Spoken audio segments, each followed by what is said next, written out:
नमस्कार. आज आपण करणार आहे कोल्हापुरी पनीर मसाला. एकदा जर असं पनीर कोल्हापुरी घरी जर केलं तर तुम्ही हॉटेलमधनं आणणं विसरतान किंवा खायला जाणं विसरतान.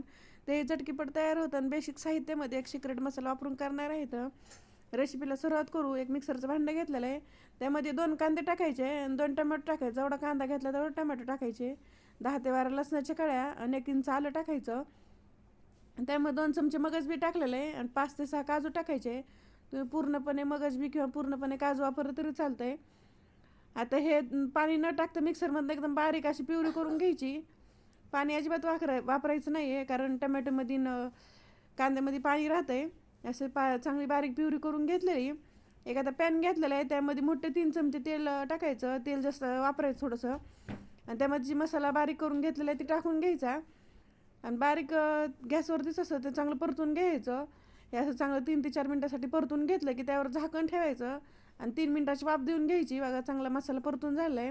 कारण आता टमॅटो कांदा आपण पूर्ण मसाले ते कच्चेच वापरले, त्यामुळे ह्याला जास्त 7 ते 8 मिनटासाठी लागत आहे. एक मोठा टमॅटो घेतला आहे, त्याचं बी काढून घ्यायचं आणि मोठे मोठे तुकडे करून टाकायचे. 2 हिरव्या मिरच्या, एक मोठा चमचा कांदा लसूण मसाला टाकलेला आहे आणि एक मोठा चमचा बेडगी मिरची पावडर. ते पचायला हलकी असेल, तिखट पण कमी असेल, कलर बी खूप छान असं येते. हे सगळं मिक्स करून घ्यायचं आणि बारीक गॅसवरती झाकण ठेवायचं.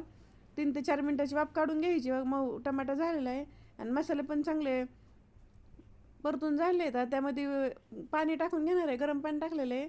1 वाटी टाकायची. आपल्याला जशी ग्रेव्ही करायची तसं टाकायचं आणि मिक्स करून घ्यायचं. चवीप्रमाणे मीठ टाकून घ्यायचं आणि मिक्स करून घ्यायचं आणि बारीक गॅसवरती 2 ते 3 मिनटं ग्रेव्ही चांगली शिजून द्यायची. 2 ते 3 मिनटांनी चांगली ग्रेव्ही शिजलेली एकदा मिक्स करून घेऊ आणि त्यामध्ये आता 1 चमचा बटर टाकणार आहे. तर ऑप्शनल आहे, नाही टाकलं तरी चालतं, पण हॉटेलसारखे जर खायचे असेल तर त्यामध्ये 1 चमचा बटर वापरायचं आणि त्यामध्ये पनीर टाकलेलं आहे. 250 ग्राम पनीर घेतलेलं आहे.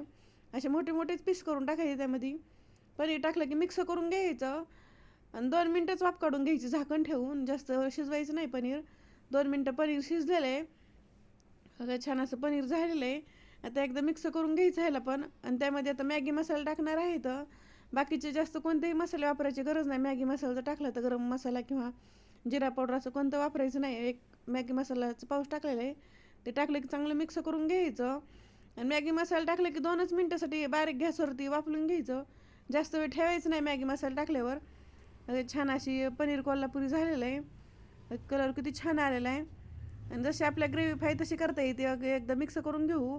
खूप चवीला तर भारी होते. अशी जर पनीर मसाला जर केलं तर हॉटेलमधनं अन्न विसरता.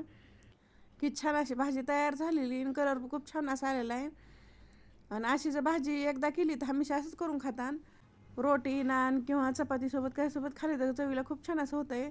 त्यावरून थोडीशी कोथिंबीर टाकून घ्यायची आणि थोडी पायशी झालेली अशी थोडीशी हलकीशी पायशीच करायची, म्हणजे खूप छान अशी लागते खायला. हे माझी रेसिपी कशी वाटली कमेंटमध्ये नक्की सांगा. लाईक करा, शेअर करा आणि चॅनल जर नवे असं सबस्क्राईब करा आणि बेल आयकॉन दाबायला विसरू नका.